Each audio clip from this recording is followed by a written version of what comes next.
What happens when two of Italy's fiercest football rivals realize their battlefield is falling apart? Inter Milan and AC Milan, enemies for over a century, are putting down their swords to build $1 billion temple together. Welcome to the future of San Siro, a transformation so massive it could make Camp Nou and Tottenham stadiums look outdated. Today, we reveal the untold story behind Italy's most expensive stadium makeover in history. Buckle up, this is going to be legendary. Let's dive in. Towering above the Milanese skyline, the Stadio Giuseppe Meazza.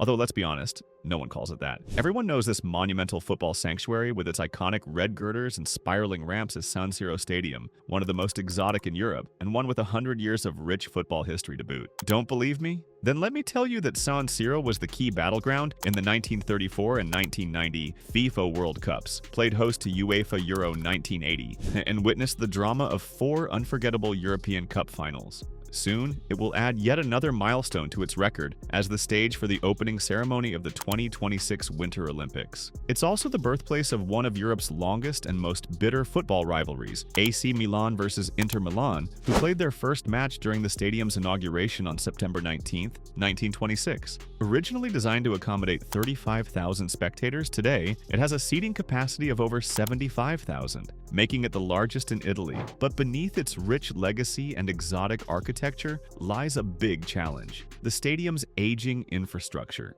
Time has taken its toll, and without urgent renovation, San Siro risks being left out of the potential stadium pool for the UEFA Euro 2032. They either join the current trend of European stadium renovations or risk becoming so obsolete that no modern competition will consider them again. But with San Siro, the issue of renovation isn't as simple as swapping out seats or adding a fancy new roof. Unlike newer stadiums like the Bernabeu, which were built with modularity in mind, San Siro's bones are nearly a century old. You touch one thing, and it can affect 5 others. That's why costs skyrocket. Its concrete towers, red girders, and spiral ramps can't just be brought down and remade again without causing controversy. Plus, this is also a slow and expensive ordeal. Ironically, San Siro's heritage is its greatest strength and its biggest obstacle. You can't just tear down history. Some were talking about demolishing the stadium completely and building a new one in the space left behind. While this would obviously destroy the heritage and also cause great controversy, it's the cheaper option, less time-consuming option. Was this really going to be the end of more than a century of football history in Milan?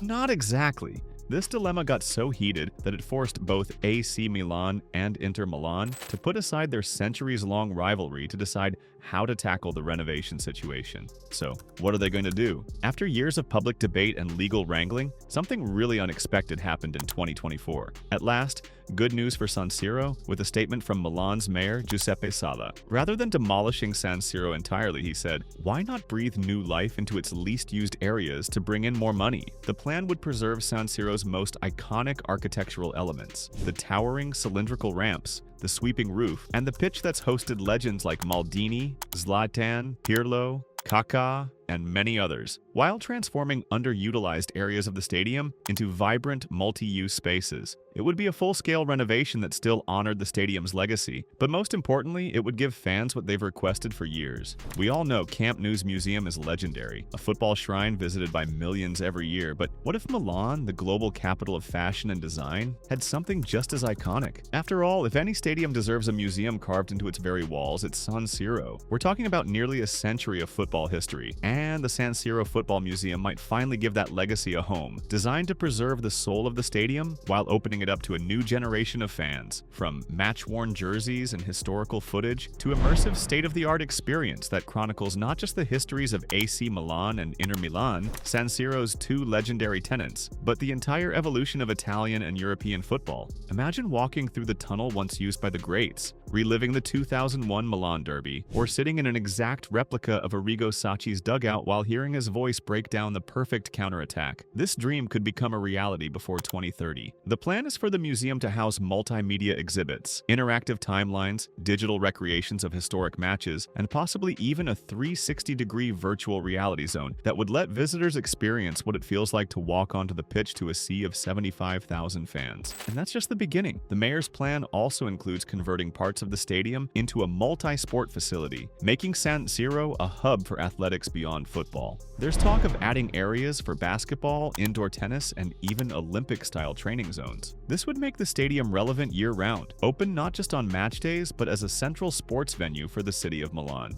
Excited about these renovations? Let us know in the comments. And just wait until you see how they're planning to modernize the stadium's amenities. Many of San Siro's facilities are outdated by modern stadium standards. Bathrooms, food kiosks, seating, and accessibility areas would all receive a major upgrade. VIP lounges and hospitality suites would be reimagined to attract international business and high-end clientele. Wi-Fi and digital connectivity, essential for today's fans and broadcasters, would be expanded throughout the venue. Besides this modernization, there's also another force quietly shaping the future of the stadium, and that of all stadiums across the globe. Can you guess what it is? San Siro's outdated energy systems and high maintenance costs certainly don't do it any favors. There's water and energy efficiency and outdated waste management strategies, so a more sustainable technology and its new renovation is the key to its survival. Renovated stadiums worldwide are adopting this trend, most notably La Nube and the new Bernabeu, which we covered in past videos. So what does the renovated San Siro have to say for the sustainability conversation? We're talking about high-tech solar panels installed on the roof, new LED lighting, and retrofitting the plumbing and ventilation systems to reduce water and energy use. There are also plans to add green walls and rooftop gardens to improve insulation and air quality, transforming parts of the brutalist concrete colossus into living architecture. Then there's the fan experience. The idea is to build new viewing platforms, lounges, and event spaces within the stadium's structure. Imagine sipping a Negroni while watching a match from a glass sky deck hovering over the midfield, or attending an esports tournament inside one of the former press rooms, now transformed into a gaming theater. Now, all of this sounds really great, but let's talk about the elephant in the room: money. How much will all of these renovations cost? The full renovation package, including that ambitious new sports complex and the purchase of land surrounding the stadium for expansion, is valued at a staggering 1.28 billion euros. But here's the good news. With all the upgrades in place, the stadium could rake in an estimated 60 million euros per year. Between ticket sales, hospitality, commercial spaces, and more, the investment could pay off, not just in money, but in prestige. However, even with funding secured, the proposal still faces major problems. For one, the renovations will obviously disrupt regular matches for a while. At the Bernabeu, that meant Real Madrid just had to find one temporary home. But San Siro isn't home to just one club, it's home to two. So now you've got both Inter and AC Milan needing alternative stadiums during construction. That makes the logistics twice as tricky and a whole lot more expensive. Still, we all know, this renovation is for the best, and the mayor's compromise has momentum. Architects, preservationists, and fans alike are voicing support. Organizations like Italia Nostra, which fights to protect Italian cultural heritage, are firmly in favor. There's even talk of applying for UNESCO protection to recognize San Siro as a site of global cultural importance, which would help reinforce that the stadium's history and heritage must be preserved. Most crucially, this plan aims to preserve the soul of San Siro. Rather than flattening the capital of Italian football, the mayor wants to celebrate and repurpose it, something that many Milanese and football lovers worldwide have long called for. As the debate continues, the 2024 proposal stands as a thoughtful middle ground, a future where San Siro can continue to evolve, inspire, and serve without losing its towering legacy.